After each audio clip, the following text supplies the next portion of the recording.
Hello student, शायद Khan educational academy में आपका टीचर इंजीनियर उस्मान खान। तो आप आज जो हमारा टॉपिक है वो है डायनामिक इक्विलिब्रियम।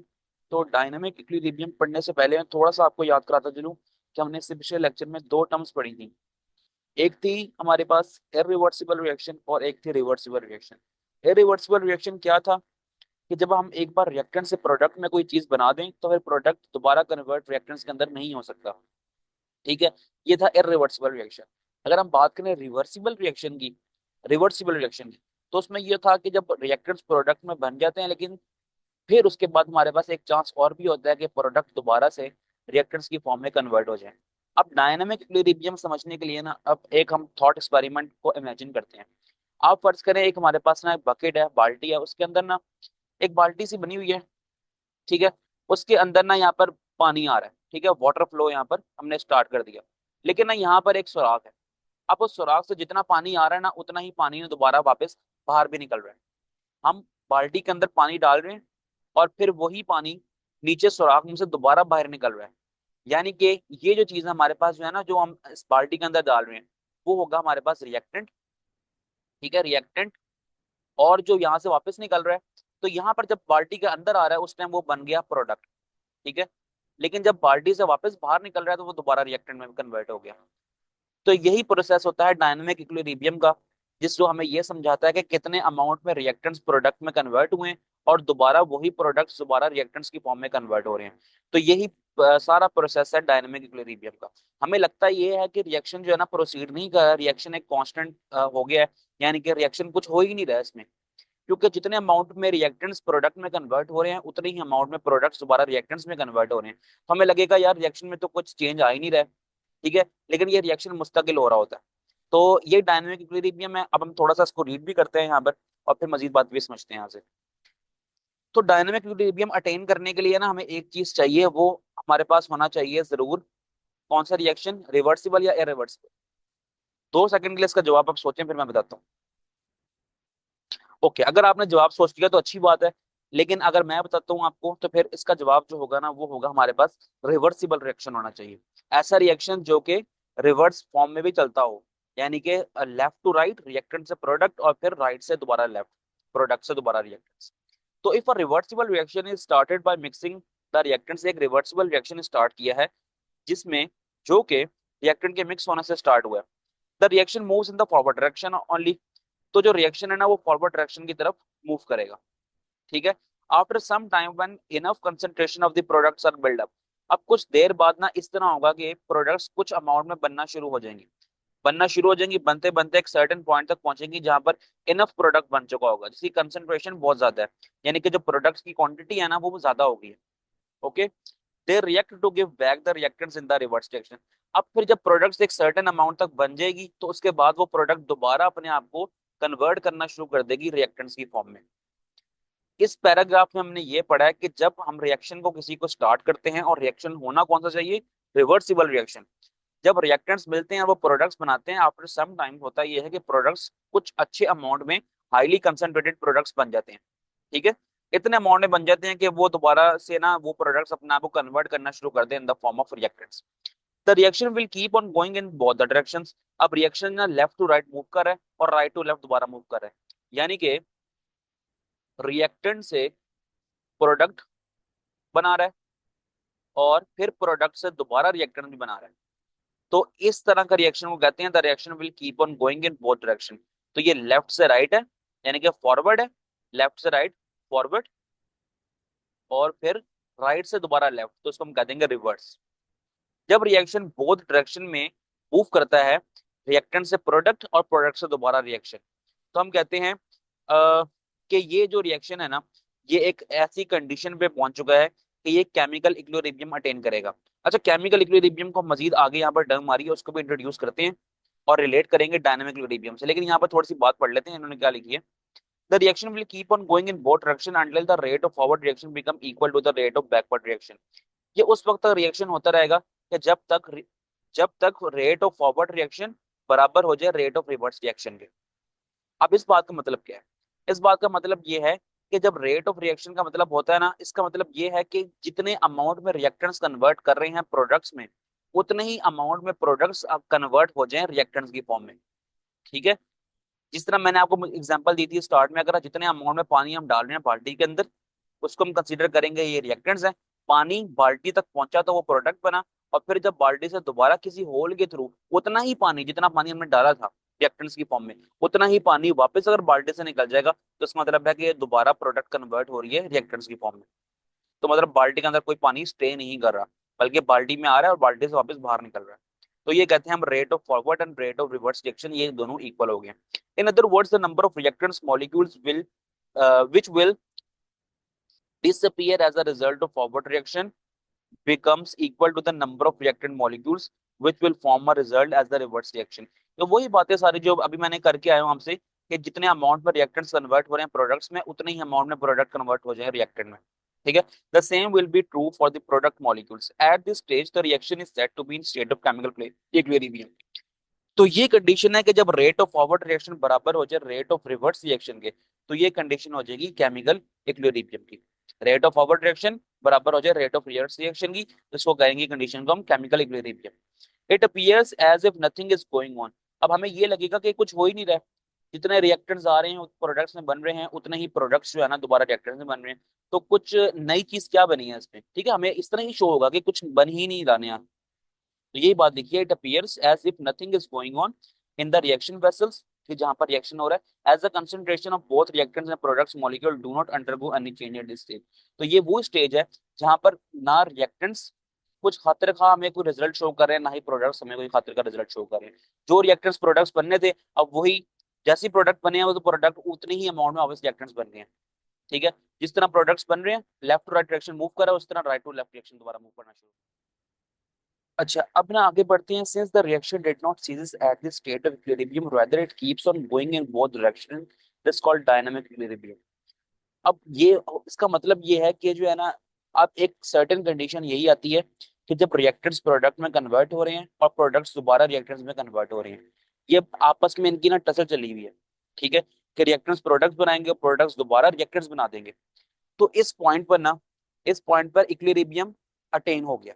इक्विलिब्रियम अटेन हो गया। इक्विलिब्रियम कब अटेन होगा, कि जब हमारे रिएक्टेंट्स प्रोडक्ट बना रहे हो और प्रोडक्ट रिएक्टेंट्स बना रहे हो एक सेम पॉइंट में। ठीक है। रेट ऑफ रिएक्शन फॉरवर्ड वाला भी बराबर हो किसके, रेट ऑफ रिवर्स रिएक्शन के। तो ये हो जाएगा हमारा इक्विलिब्रियम अटेन। अच्छा, अब इस तरह की कंडीशन में ये नहीं होता कि हमारा रिएक्शन अब स्टॉप हो गया, बल्कि ये रिएक्शन कीप ऑन गोइंग, ये होता ही रहता है रिएक्शन, और बार बार होता रहता है। और बजाहिर हमें ये शो करता है कि रिएक्शन कुछ हो ही नहीं रहा है, क्योंकि जितने अमाउंट में रिएक्टेंट्स प्रोडक्ट्स बना रहे हैं उतने ही अमाउंट में प्रोडक्ट्स रिएक्टेंट्स भी बना रहे हैं। ठीक है। तो इस तरह की कंडीशन को हम बोलते हैं डायनामिक इक्विलिब्रियम। बस इसका जो है ना मेन पॉइंट आपने ये देखना है, केमिकल इक्विलिब्रियम और केमिकल इक्विलिब्रियम की एक टाइप है जिसका नाम है डायनामिक इक्विलिब्रियम। ठीक है ना, बात समझ आ गई है ना। अब केमिकल इक्विलिब्रियम जो है ना, बेसिकली ना ये डील करती है ओवरऑल स्टेट को, ओवरऑल जो रिएक्शन है ना उसको डील कर रही है। कि स्टार्टिंग हमारे पास, स्टार्टिंग जो है ना वो इस तरह हुई है कि रिएक्टेंट्स लिए, रिएक्टेंट्स ने प्रोडक्ट्स बनाए, फिर एक सर्टेन पॉइंट आया कि जब प्रोडक्ट की कंसंट्रेशन बहुत ज्यादा हो गई, उसके बाद ना प्रोडक्ट्स ने दोबारा रिएक्टेंट्स बनाना शुरू कर दिए। फिर जितने रिएक्टेंट्स जो है प्रोडक्ट्स बना रहे हैं, उतना ही प्रोडक्ट्स दोबारा रिएक्टेंट्स बना रहे हैं। तो ये तो हो गई ओवरऑल कंडीशन केमिकल इक्विलिब्रियम की। अब स्पेसिफिकली अगर हम डायनामिक इक्विलिब्रियम की बात करें ना, तो मैंने आपको बिल्कुल स्टार्ट में एग्जांपल दी थी कि हम जितने अमाउंट में रिएक्टेंट्स ऐड कर रहे हैं उतने ही अमाउंट में दोबारा वो जो प्रोडक्ट बन रही है ना, वो दोबारा रिएक्टेंट्स उतने ही अमाउंट में बना रही है। तो स्पेसिफिकली अगर हम बात करते हैं तादाद की, रिएक्टेंट्स की तादाद की और प्रोडक्ट्स की तादाद की, अगर ये दोनों बैलेंस है कि रिएक्टेंट्स प्रोडक्ट्स बनाएं और उतने ही अमाउंट में प्रोडक्ट्स रिएक्टेंट्स बना दें, तो स्पेसिफिकली अगर हम इस चीज को डील करेंगे ना, तो ये हो जाएगी डायनामिक इक्विलिब्रियम। ठीक है ना, मेरे ख्याल है समझ आ गया होगा आपको केमिकल इक्विलिब्रियम और डायनामिक इक्विलिब्रियम में थोड़ा बहुत जो फर्क नहीं है, बिल्कुल फर्क नहीं है। केमिकल इक्विलिब्रियम की टाइप ही है डायनामिक। लेकिन अब आपने सिर्फ ओवरऑल हमने ये बात की है, केमिकल इक्विलिब्रियम एक ओवरऑल रिएक्शन की बात हो रही है, और डायनामिक इक्विलिब्रियम बात हो रही है तादाद की, कि कितनी तादाद में रिएक्टेंट्स प्रोडक्ट्स बना रहे हैं और प्रोडक्ट्स दोबारा रिएक्टेंट्स बना रहे हैं। ठीक हो गया। तो अब हम कहेंगे कि rate of forward reaction is equal to rate of reverse reaction. इसको इस तरह समझ लें आप। मेरे वैसे बकेट वाली एग्जांपल तो बड़ी अच्छी थी, वाटर फ्लो वाली। आप एक और एग्जांपल अगर आप लेना चाहें तो हम यही बात समझ सकते हैं डायनामिक इक्विलिब्रियम की, कि वो जो सॉफ्ट ड्रिंक्स पीते हैं हम, बोतल का ढक्कन खोलते हैं तो एक आवाज सी आती है जिसके अंदर गैस निकल रही होती है। ठीक है, वो गैस कार्बन डाइऑक्साइड होती है। तो अब इसी तरह समझ सकते हैं कि जब बोतल बन रही थी तो उसमें उसके अंदर कार्बन डाइऑक्साइड डाली गई थी। तो जैसे ही हमने बोतल खोली है तो वही कार्बन डाइऑक्साइड दोबारा बाहर निकल गई। ठीक है। जब कार्बन डाइऑक्साइड डाली उसको आप रिएक्टेंट कंसीडर कर लें, और जब कार्बन डाइऑक्साइड दोबारा बोतल खोलते वक्त बाहर निकली उसका प्रोडक्ट कंसीडर कर लें। ठीक है। यानी कि नहीं, जब वो बोतल के अंदर गई है तो प्रोडक्ट हो गई, अब वही प्रोडक्ट दोबारा रिएक्टेंट्स में कन्वर्ट हो गई जब वो बाहर निकली है। ठीक है, इस तरह आप साइकिल समझ सकते हैं। तो उम्मीद है ये बातें समझ आ गई होंगी। अब हम चलते हैं अपनी अगली बात पर। अच्छा, ये दो क्वेश्चन आ रहे हैं, इनको सॉल्व करेंगे अभी, लेकिन ये लेक्चर पूरा हो जाए पहले। अब ना कंक्लूड कर रहा है बात को तकरीबन यहाँ पर ये, तो वो हम देख लेते हैं। कहते the time a reaction will take to attain the state of dynamic chemical equilibrium. देखो यहाँ पर ना वो बात आ गई ना कि इसने केमिकल इक्विलिब्रियम को ना पूरा लिखा है, डायनामिक केमिकल इक्विलिब्रियम। तो ये तकरीबन ना एक ही चीजें हैं, केमिकल इक्विलिब्रियम की एक सब टाइप है डायनामिक इक्विलिब्रियम। ठीक है, तो इकट्ठा करके लिख दिया उसने। Depend upon the nature of reaction and the condition at which the given reversible reaction is perform. तो डायनामिक इक्विलिब्रियम पढ़ने के लिए हमें रिएक्शन कौन सा चाहिए? Reversible reaction. बिल्कुल पहली लाइन में हम ये बात करके आ चुके थे। कहता है अगर एक रिवर्सिबल रिएक्शन को हमने करना है, एक डायनामिक इक्विलिब्रियम की अटेन तक पहुंचाना है, डायनामिक इक्विलिब्रियम की कंडीशन तक पहुंचाना है, तो वो डिपेंड करती है कुछ चीजों पर। किस पे? नेचर ऑफ द रिएक्शन, के वो रिएक्शन किस नौयत का है, कंडीशंस के प्रेशर कितना दिया गया उस रिएक्शन को, टेम्परेचर कितना दिया गया उस रिएक्शन को, ये कंडीशंस होती हैं। ठीक है। इन दो चीजों पर इन्हिसार करते हैं हमारा कोई भी रिएक्शन। ठीक है, कि अगर हमने अगर उसको पहुंचाना है, उसको अटेन कराना है डायनामिक केमिकल इक्विलिब्रियम। ठीक है, अब ये आपको पता ही है डायनामिक केमिकल इक्विलिब्रियम क्या हुआ, the rate of forward reaction बराबर होना चाहिए रेट ऑफ रिवर्स रिएक्शन के। जितने अमाउंट में रिएक्टेंट्स प्रोडक्ट्स बना रहे हैं उतने अमाउंट में प्रोडक्ट्स दोबारा रिएक्टेंट्स बना रहे हैं। For a dynamic equilibrium to be set up, dynamic equilibrium बनाने के लिए the rate of forward reaction must be equal to the rate of backward reaction. यही लाइन बार बार आ रही है, मैं भी बार बार इस बात को रिपीट कर रहा हूँ, तो आपने ये लाइन को अच्छे से याद कर लेना। The rate of forward reaction is equal to the rate of reverse reaction. Reverse reaction या फिर backward reaction. This does not happen instantly and for very slow reaction it may takes year. कहता है ये ऐसा नहीं होता कि एकदम ही ना हमारे पास ये कंडीशन अटेन हो जाए, इसको बहुत साल भी लग सकते हैं। Both the rate of formation and the decomposition of ammonia are reasonable fast at around 400 centigrade in the presence of catalyst। अब वो अमोनिया के एग्जांपल हमने लेक्चर नंबर 1 जो इसका पढ़ा था इस चैप्टर का, वहां पर भी दी थी इसने। एक प्रोसेस होता है हेबर प्रोसेस, कहते हैं HABER। ठीक है, ये प्रोसेस का अगर आप डिटेल से पढ़ना चाहें तो पढ़ लीजिएगा अपनी अपना शौक के लिए। तो इस तरह हेबर प्रोसेस के अंदर ना कहता है कि ये अमोनिया की फॉर्मेशन होती है, जहां पर हम हाइड्रोजन का और नाइट्रोजन का सहारा लेते हैं अमोनिया बनाने के लिए। कहता है कि ये जो है ना, ये with in the presence of catalyst, catalyst की मौजूदगी में ना ये रिएक्शन बहुत जल्दी हो जाता है। ठीक है। अगर हम हेबर प्रोसेस की बात करें तो उसमें ये कहता है कि जो रिएक्शन है अमोनिया बनाने का, ठीक है, अमोनिया बनाने का रिएक्शन है जिसके अंदर हाइड्रोजन और नाइट्रोजन चाहिए, तो ये बहुत जल्दी रिएक्शन हो जाता है अगर हम इसको कंडीशंस क्या दें, 400 सेंटीग्रेड टेम्परेचर दें और साथ में कैटलिस्ट दे दें। इस रिएक्शन को कैटलिस्ट दे दें और इतनी कंडीशन में इसको टेम्परेचर दे दें, तो ये रिएक्शन जो हमारा डायनामिक इक्विलिब्रियम अटेन करने के लिए बहुत जल्दी ये हो जाता है। ठीक है, बहुत जल्दी डायनामिक इक्विलिब्रियम को अटेन कर लेता है अगर ये गिवन सर्कमस्टांसेस इसके पास हो। ओके, लिखा हुआ यहाँ पर विद इन मिनट्स। ओके ना। The following equilibrium reaction takes 4 to 5 seconds. अब ये जो नीचे ना एक रिएक्शन दिया हुआ है, इस रिएक्शन को कहते हैं इलेक्ट्रोलिसिस ऑफ वाटर। तो वाटर की इलेक्ट्रोलिसिस जो है ना, इलेक्ट्रोलिसिस का नाम ले रहा हूँ ना मैं, तो जाहिर बात है इलेक्ट्रिक करंट लिखा हुआ है यहाँ पर। तो वाटर को हाइड्रोजन और ऑक्सीजन में तोड़ना और फिर हाइड्रोजन और ऑक्सीजन को जोड़ के दोबारा वाटर बना देना, ये इलेक्ट्रोलिसिस ऑफ वाटर का प्रोसेस है। कहता है अगर इसको हम इलेक्ट्रिक करंट दे देंगे, वाटर को अगर हम इलेक्ट्रिक करंट दे देंगे तो वो ये बना देगा। यानी कि मैं इसको उल्टा भी कह सकता हूँ, अगर हम हाइड्रोजन और ऑक्सीजन को इलेक्ट्रिक करंट दे देंगे, इसकी इलेक्ट्रोलिसिस कर देंगे, तो फिर वो ये बना देगा। कितने टाइम में? With in 4 to 5 seconds. ठीक हो गया बात। अब मैं एक बार इसको समराइज कर रहा हूँ इस बात को सारी, जो समरी है ना ये बड़ी इंपॉर्टेंट है। आपने स्टार्टिंग से एग्जांपल मैंने शुरू किया, उसको एग्जांपल को ध्यान में रखें, और जब मैं समराइज कर रहा हूँ उसको एग्जांपल को आपने ध्यान में रखना है। एग्जांपल तो नहीं, लेकिन मैं ओवरऑल कंक्लूड कर रहा हूँ अपनी बात को। स्टार्टिंग में होगा ये हमारे पास ना कुछ अमाउंट में रिएक्टेंट्स होंगे। जब वो अमाउंट में रिएक्टेंट्स है ना उनको रिएक्ट करवाया, रिएक्ट करने के बाद उन्होंने क्या किया, एक प्रोडक्ट बनाना शुरू कर दी। अभी इस टाइम तक रिएक्टेंट की कंसंट्रेशन ज्यादा है और प्रोडक्ट की कंसंट्रेशन कम है।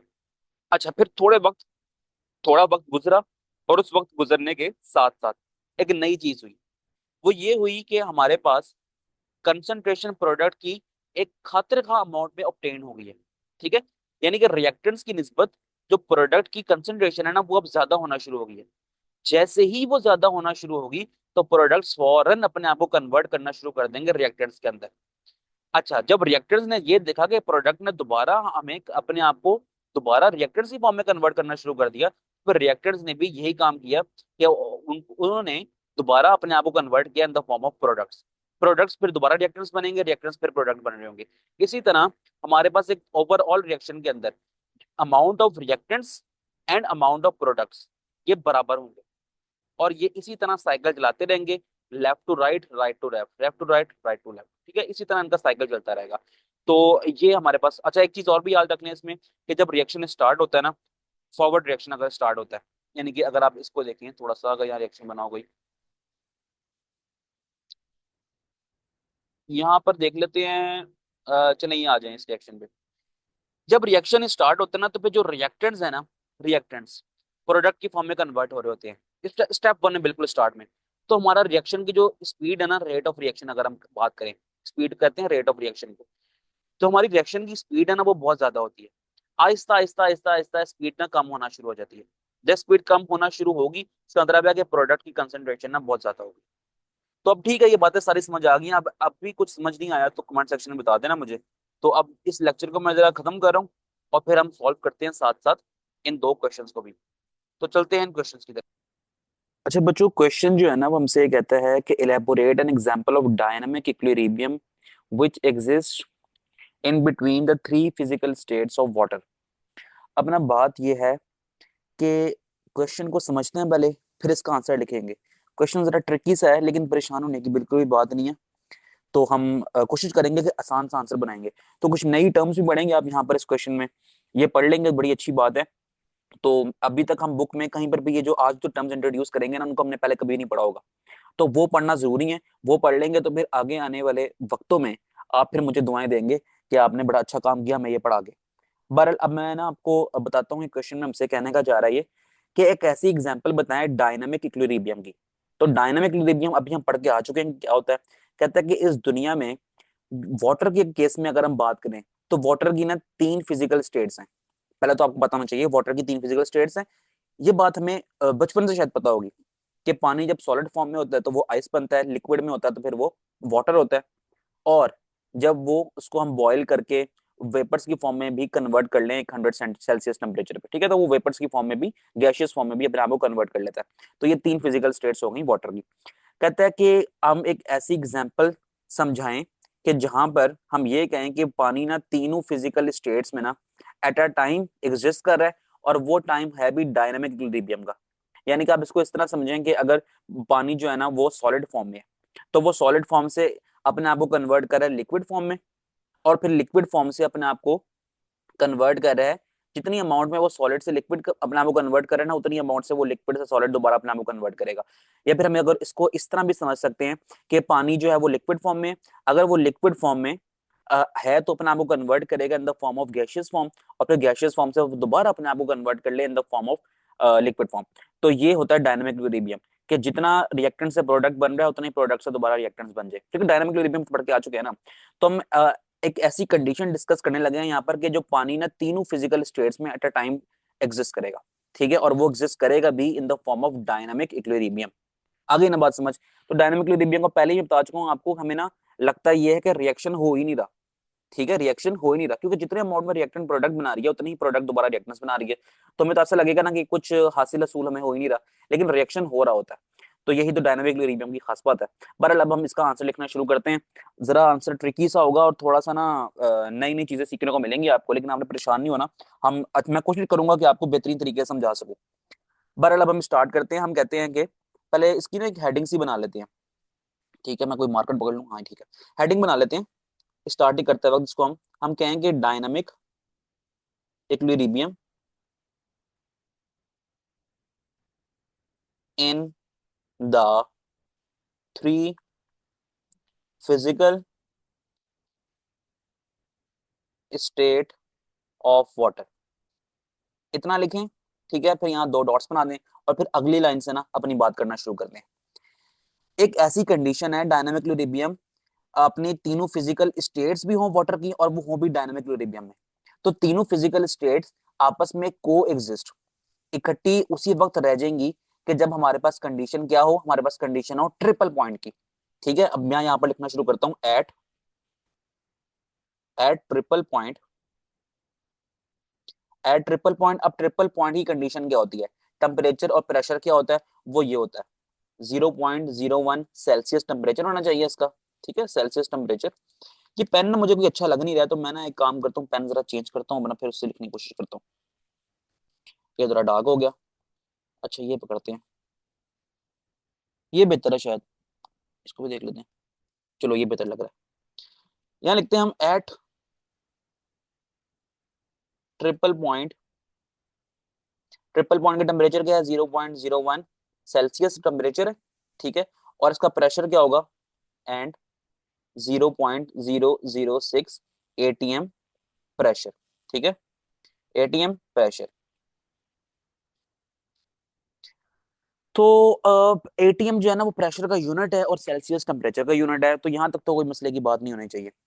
ठीक है, आगे फिर हम ये कहते हैं, आगे हम ये कहते हैं कि इसी को कंटिन्यू करते हैं। यार एक तो मुझे साथ ना पेन कोई सेट नहीं हो पा रहा है, हो जा भाई, चलो ये लाइट है जो, इसको ही दोबारा ले लेते हैं।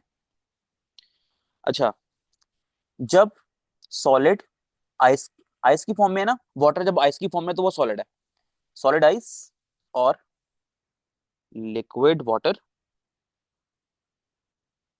Liquid water and gas, gas किस फॉर्म में होगी, वेपर्स की फॉर्म में होगी, एंड गैस वेपर्स को एग्जिस्ट इन इक्विलिब्रियम। यहां तक देखो, मैंने ना अभी आपको एक नई टर्म सिखाई है ट्रिपल पॉइंट की। ट्रिपल पॉइंट वो कंडीशन है जहां पर पानी अपनी तीनों फिजिकल स्टेट्स के अंदर सर्वाइव कर सकता है। अब ट्रिपल पॉइंट के लिए टेम्परेचर क्या होना चाहिए, प्रेशर क्या होना चाहिए, वो हमने यहाँ पर लिख लिया, 0.01 सेल्सियस टेम्परेचर हो और 0.006 एटीएम प्रेशर होना चाहिए। ठीक है, नॉर्मल प्रेशर होता है 1 एटीएम, लेकिन देखो प्रेशर हमने कम किया, 0.06 पे ले गए हैं, तो इस तरह की कंडीशन बनानी पड़ती है कि खुद ये है ना ऑटोमेटिकली ये जनरेट नहीं होगी, कंडीशन हमें बनानी पड़ेगी। अच्छा, अभी तक मैंने इंट्रोड्यूस किया ट्रिपल पॉइंट को। अब हम क्वेश्चन की जो बात ना कि डायनामिक इक्विलिब्रियम पे एग्जिस्ट करना है, इसकी डिटेल अभी हमने बताई नहीं है, अब वो हम बताएंगे। तो मैं यहाँ लिखता हूँ eight this stage, eight this stage. अब स्टेज पे, इस स्टेज पे हो क्या रहा है, हम कहेंगे कि आइस जो है ना, ice melts into water, ice पानी में कन्वर्ट हो रही है। ठीक है, कब, eight the same rate, dynamic equilibrium reach करवाना है ना हमने, तो हम ये कहेंगे कि आइस मेल्ट हो रही है into water at the same rate as the water freezes into ice. ठीक है ना, at the same rate as the water freezes into ice. हो गई ना, पहला पॉइंट तो क्लियर हो गया ना। अब हम चलते हैं इसी तरह दो पॉइंट्स और जनरेट कर लेते हैं खुद ही। डायनामिक इक्विलिब्रियम करना है ना हमने, सेम रेट बता रहे हैं हम कि आइस मेल्ट हो रही है पानी के अंदर, सॉलिड कन्वर्ट हो रहा है लिक्विड के अंदर, उसी रफ्तार से जितनी रफ्तार से पानी कन्वर्ट हो रहा है इसके अंदर। अब दूसरी कंडीशन आप खुद ही बता सकते हैं क्या हो सकती है, हम कह देंगे कि वाटर, आप बात करेंगे कि water evaporates into vapour at the same rate as the vapour condense into liquid. अब कंडेंस क्या होता है, ये भी नई टर्म आ गई, मैं समझाता हूँ इसको एक मिनट के लिए, पहले लिख लेते हैं हम यहाँ पर, water evaporate, evaporates into vapour. ठीक है, ये वाटर क्या है, लिक्विड, और वेपर क्या है, gaseous form, at the same rate, at the same rate as vapour condenses into liquid। अब कंडेंस का मतलब क्या होता है, कंडेंसेशन का प्रोसेस क्या होता है, कि ये होता है कि गैस से लिक्विड की फॉर्म में कन्वर्ट होना। ठीक है, गैस से लिक्विड फॉर्म में कन्वर्ट होना, तो मैं लिख लेता हूँ यहाँ पर, gas to liquid conversion, CONVERSION conversion. ठीक है, ठीक हो गई ना बात, कंडेंसेशन का प्रोसेस पता लग गया क्या हो रहा है, गैस से लिक्विड की फॉर्म में कन्वर्ट होना। तो दूसरा पॉइंट हमने ये बताया कि वाटर इवेपोरेट्स हो रहा है, वाटर कन्वर्ट कर रहा है, वाटर लिक्विड फॉर्म में अपने आप को कन्वर्ट कर रहा है इनटू गैसियस फॉर्म जो कि वेपर्स है, उसी रफ्तार से, उसी रेट से कि जिस रफ्तार से वेपर्स अपने आप को कन्वर्ट कर रहे हैं लिक्विड के अंदर। तो वेपर अपने आप को कन्वर्ट करते हैं लिक्विड के अंदर, इस प्रोसेस को हम कहते हैं कि गैस टू लिक्विड कन्वर्जन, और इसको हम कहते हैं कंडेंसेशन का प्रोसेस। तो तीसरी लाइन आप खुद बताएं, तीसरी लाइन क्या होगी, सोच के रखें 1 मिनट के लिए, फिर मैं बताता हूँ। अच्छा, अब हमने जिक्र तो कर लिया। अब हम एक रेफरेंस बनाते हैं आइस का वेपर्स के साथ, मतलब सॉलिड का वेपर्स के साथ एक लिंक बना लेते हैं हम। पहले हमने आइस का बनाया, सॉलिड का बनाया लिक्विड के साथ, फिर हमने बनाया लिक्विड का गैशियस फॉर्म के साथ। अब हम एक लिंक बनाते हैं सॉलिड फॉर्म का किसके साथ, गैशियस फॉर्म के साथ। ठीक है, तो तीसरा पॉइंट हम ये कर लेते हैं। हम कहेंगे कि आइस सब्लिमेट्स, देखो नई टर्म आ गई ना यहाँ पर, ये लिखवाना बहुत जरूरी है। मैं चाहता तो ये लफ्ज लफ्ज ना दिखाता आपको, लेकिन केमिस्ट्री पढ़ रहे हो तो यार ये टर्म्स तो समझ आनी चाहिए आपको। ठीक है, आइस सब्लिमेट्स इनटू वेपर्स। अब सब्लिमेट का मतलब क्या है कि सॉलिड से गैस की फॉर्म में कन्वर्ट करना, सॉलिड टू गैस। ठीक है, लेकिन एक चीज और भी है, सॉलिड से गैस में कन्वर्ट हो तो जाएंगे, लेकिन हमने लिक्विड को बाईपास करना पड़ेगा। सॉलिड से लिक्विड, फिर लिक्विड से गैस, ये नहीं फॉलो करेंगे हम सॉलिड से डायरेक्ट हम गैस की फॉर्म में कन्वर्ट करवाएंगे इसको। ठीक है, सॉलिड टू गैस, इसलिए मैं यहाँ पर लफ्ज लिख रहा हूँ डायरेक्टली, ताकि ना लिखने की जरूरत नहीं होती। अगर किसी को सब्लिमेट्स का मतलब पता है ना, तो उसको तो आइडिया हो जाएगा कि डायरेक्टली लफ्ज लिखने की जरूरत नहीं है। सब्लिमेट्स होता ही वो है कि सॉल्ट को गैस में कन्वर्ट करना। ठीक है, इसमें डायरेक्टली लिख रहा हूँ ताकि आप बच्चे हैं बिल्कुल बेसिक लेवल पर पढ़ रहे हैं, तो आपको कोई परेशानी ना हो। अच्छा, अब क्या आप वही बात करेंगे at the same rate, at the same rate as vapours, vapour deposit into ice. ठीक है, तो हम कह लेंगे यहाँ पर गैस टू सॉलिड डायरेक्टली। बात समझ रहे हो ना, कि आइस सब्लिमेट हो रही है वेपर्स में, यानी कि आइस जो कि सॉलिड है वो कन्वर्ट हो रही है किसमें, गैसियस फॉर्म में। ठीक है, और उसी रफ्तार से एट द सेम रेट कि जिस रफ्तार से वेपर कन्वर्ट हो रहा है इनटू फॉर्म ऑफ आइस, जिसको हम कहते हैं गैस टू सॉलिड कन्वर्जन। तो ये तीन बातें हमने कर ली हैं। अब ना हम इसको डायनामिक इक्विलिब्रियम से रिलेट करके यहाँ पर एक हेडिंग बनाएंगे किसकी, कंक्लूजन की। तो लिखता हूँ मैं यहाँ पर कंक्लूजन। क्वेश्चन ट्रिकी था, जाहिर बात है, बुक वालों ने, ये नया कोर्स आया है इसलिए है ताकि आप लोगों को अपडेट करते जाएं, ये वक्त के साथ साथ एडवांस करते जाएं। तो ये सारी कुछ एडवांसमेंट लाए हैं, हाई लेवल स्टडीज को 9th क्लास के अंदर लेके आए हैं। ये सिर्फ इसलिए लेके आए हैं कि ये आप आगे वाली क्लासों में मजीद हाई लेवल पढ़ते जाएं। ठीक है, हमारा ओवरऑल एक नेशन का जो लेवल है ना, सोचने का, समझने का, पढ़ने का, वो इम्प्रूव हो। तो ये अगर मैं आपको इस तरह नहीं पढ़ाऊंगा बिल्कुल बच्चों की तरह, अगर लेके चलूंगा आपको बिल्कुल जिस तरह आप छोटी क्लास में पढ़ते आए हैं, तो फिर फायदा क्या स्नेह कोर्स का। ठीक है, तो नई टर्म्स आपको इंट्रोड्यूस होना बहुत जरूरी है यहाँ पर।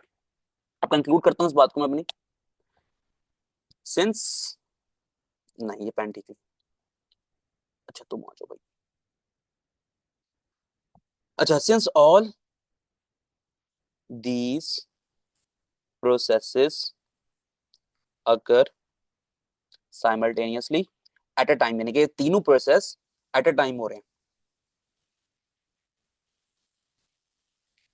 साइमल्टेनियसली, एंड डायनामिक इक्विलिब्रियम में तो हम क्या कहेंगे, at equal rates, and at equal rate, the system remain the system remains in dynamic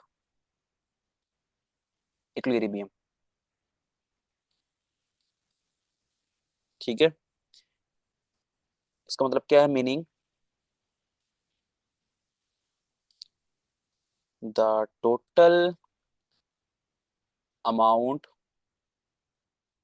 of ice, जब सॉलिड फॉर्म में था, फिर लिक्विड फॉर्म में था तो water, and vapours stay constant even through phase changes. ठीक है, फेज चेंजेस का मतलब क्या होगा, एक फॉर्म से दूसरी फॉर्म में कन्वर्ट होना। Phase changes are continuously happening।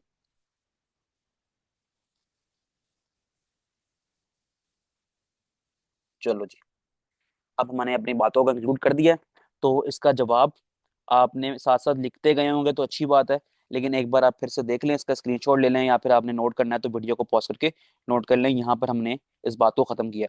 तो ये जो पहला हमारे पास क्वेश्चन था ना ये खत्म हो गया। अब मैं दूसरा क्वेश्चन लिख लेता हूँ, तो फिर उसके बाद आपको ना पढ़ाता हूँ कि दूसरे क्वेश्चन में क्या बात की गई है। अच्छा बच्चों, क्वेश्चन लिखने के साथ साथ ना मैंने क्या काम किया, आंसर भी साथ ही लिख लिया ताकि हमारा ना टाइम बच सके और हम डायरेक्ट ना बातों की तरफ जाएं अपनी कि क्या क्वेश्चन हमसे पूछ रहा है और उसका आंसर हमने क्या देना है। अच्छा, क्वेश्चन हमसे ये पूछ रहा है, कहता है कि die nitrogen tetroxide N2O4 is a colourless gas. ये कैसी गैस है जिसका कोई रंग ही नहीं है, ठीक है। It slowly changes to brown coloured nitrogen dioxide.